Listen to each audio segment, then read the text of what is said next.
I have said before, and I would repeat it again, if it's not going to zero, it's going to a million.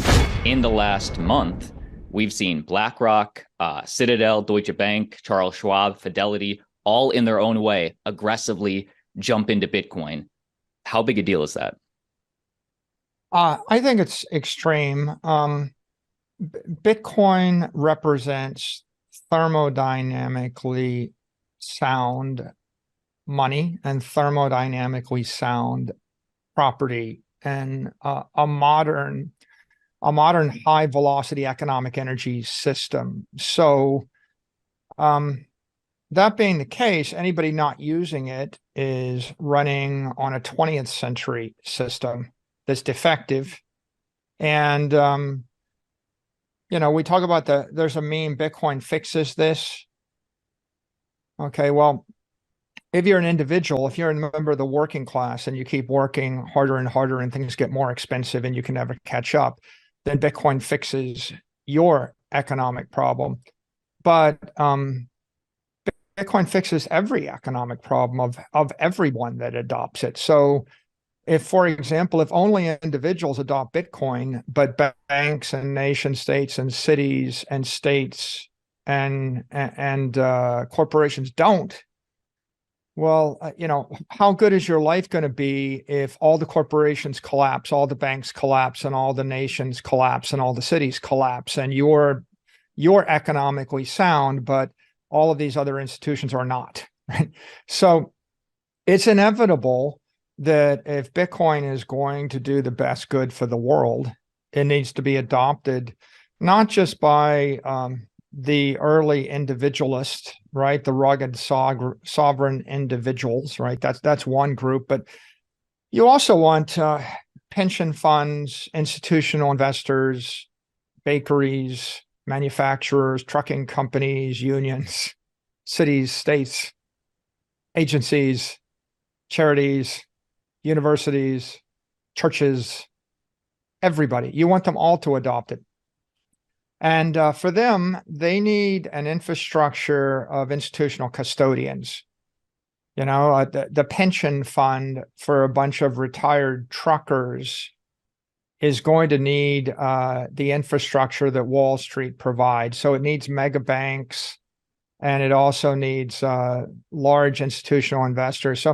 So what we've seen over the past week is we see big banks, Deutsche Bank, Credit Agricole, Santander, right? These are interesting entities getting involved. Very important because those banks are the national champion banks, and they hold the public money, which means that if you're a public enterprise or a public institution and you want to actually fix your problems with Bitcoin, you're going to need to do it with the help of one of those banks. The news of the last week with regard to BlackRock is significant when you take it in its entirety. So BlackRock is probably the largest institutional money manager, and so they're being entrusted with the money of all these other institutions. And BlackRock applies for an ETF. The significance is you now have the establishment endorsing Bitcoin. It used to be the Bitcoin narrative was, oh yeah, BlackRock is against us, ESG is against us, the establishment is against us. The establishment was never against Bitcoin. They were merely indifferent. There are enemies of Bitcoin, but they're not in the establishment. They're actually not in-kind competitors to Bitcoin, other crypto tokens that want to be the next Bitcoin. They're the ones that have an interest in spreading that ESG FUD. BlackRock is just interested in doing good for the public as best they see it, and it's a big, diverse organization. You want to invest in silver or gold or land or whatever, then they'll handle it for you. So BlackRock decides to bring a Bitcoin ETF to market. That's an interesting data point, but the last 20 got denied by the SEC. So the next question is, why does BlackRock think they're going to get approved? They have this 570 to 1 win ratio, right? So people go, well, it's 99% likely you'll get approved. Why? Well, to the same day or the day afterwards, the EDX exchange got announced, and EDX is a non-custodial exchange backed by Fidelity and Citadel and Charles Schwab. So three other big Wall Street firms. What's the significance of that?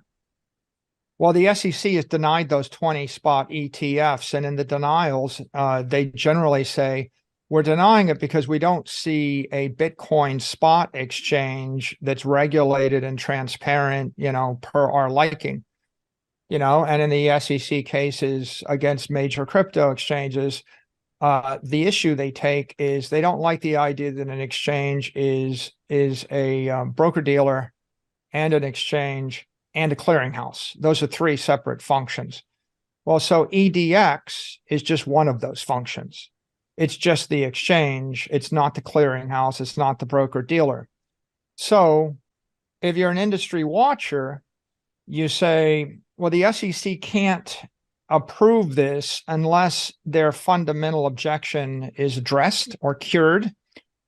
So EDX coming online sets up a situation where the SEC can say, okay, well, it's trading on, between NASDAQ and maybe it'll trade through EDX, and there's a surveillance agreement per BlackRock, and EDX is not a clearinghouse. It's not a broker dealer.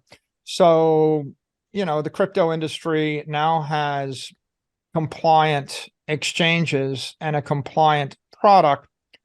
So we can go ahead and approve that. Now, I'm not the SEC. I don't know what they'll do. They could do whatever they want to do. It's still possible. Theoretically, they would deny it for any number of reasons, right? What's the materiality of EDX versus all the other crypto trading? I don't know. But EDX did come live in the same week when this news is breaking.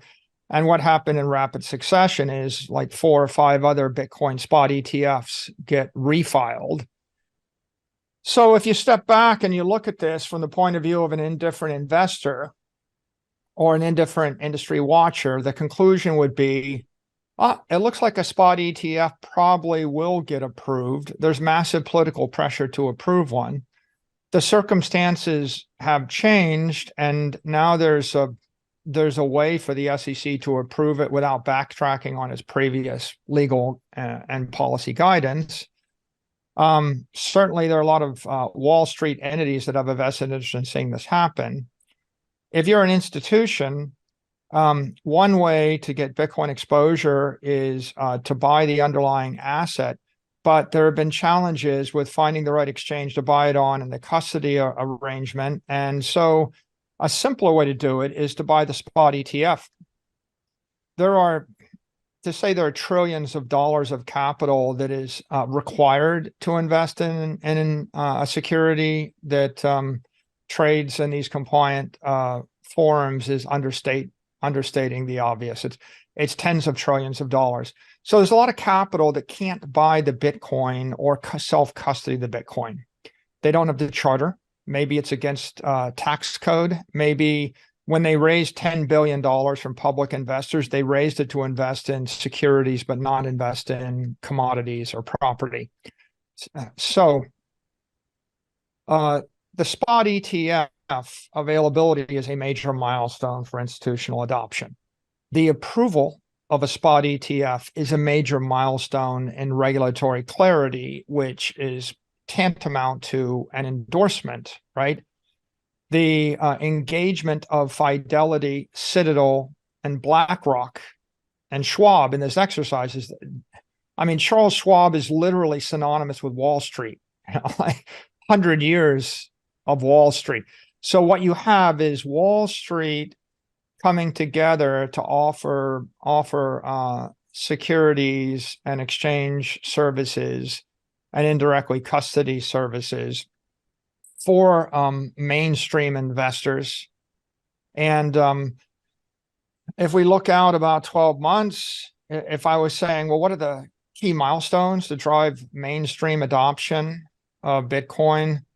Well, one of them clearly is a spot ETF. The second is a designation that Bitcoin is an asset class, right? The recognition of it as a legitimate commodity. It's a big deal, and when Jerome Powell says it's not going away, when Gensler and when the head of the SEC and the CFTC both say it's a digital commodity. Well, I mean, digital commodity might not sound like much, but when you go down to the next round, which is like it's a Ponzi scheme or it's a scam or it's tulip bulbs, right? The difference between tulip bulbs and digital commodity is a 0 versus a 1. And I have said before, and I would repeat it again, if it's not going to 0, it's going to 1,000,000. It's either nothing, right? If it's nothing, then it's getting scrubbed out and banned. And of course, we now know that it's not getting banned, right?